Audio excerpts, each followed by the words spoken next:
आज की इस वीडियो में आपको बताएंगे धान की पौध रोपाई करते समय हमको पौधे से पौधे की दूरी कितनी रखनी चाहिए। देखिए, यदि आप हल्की वैरायटी नॉन बासमती का यदि आप पौध रोपाई कर रहे हैं तो पौध से पौध का जो डिस्टेंस है आप 10 से 15 सेंटीमीटर रखना चाहिए। यदि आप बासमती का महंगी वाली वैरायटी 500 से 600 रुपये किलोग्राम वाली वैरायटी का आपने चयन किया है तो आपको पौधे से पौधे का जो डिस्टेंस है आप 15 से लेकर 20 सेंटीमीटर तक रख सकते हैं। सीधे कहने का बात यह है, 100 बात की जो एक बात यह है कि यदि आप सस्ती वैरायटी का चयन किए हैं तो आपको जो डिस्टेंस जो दूरी है वो पौध से पौध की दूरी है आपको लगभग 10 से 15 सेंटीमीटर रखनी है।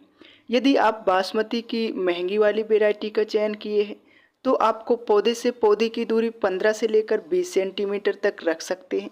लेकिन जो एक एवरेज निकल कर आता है आपको मैं रेकमेंडेड करूंगा कि आप हाइब्रिड वैरायटी या फिर बासमती वैरायटी का आपने चयन किया है तो आप पौधे से पौधे की दूरी 15 सेंटीमीटर रखें। और यदि आप हल्की वैरायटी का यदि पौध रोपाई कर रहे हैं तो पौध से पौध की दूरी आपको 10 सेंटीमीटर रखनी चाहिए।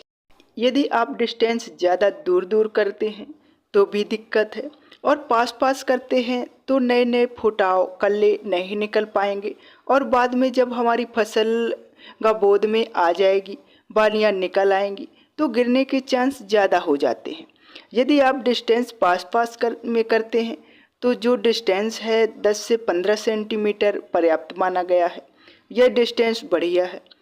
तो इस वीडियो को देखने के बाद यह समझ गए होंगे कि पौधे से पौधे की दूरी हमको कितनी रखनी चाहिए।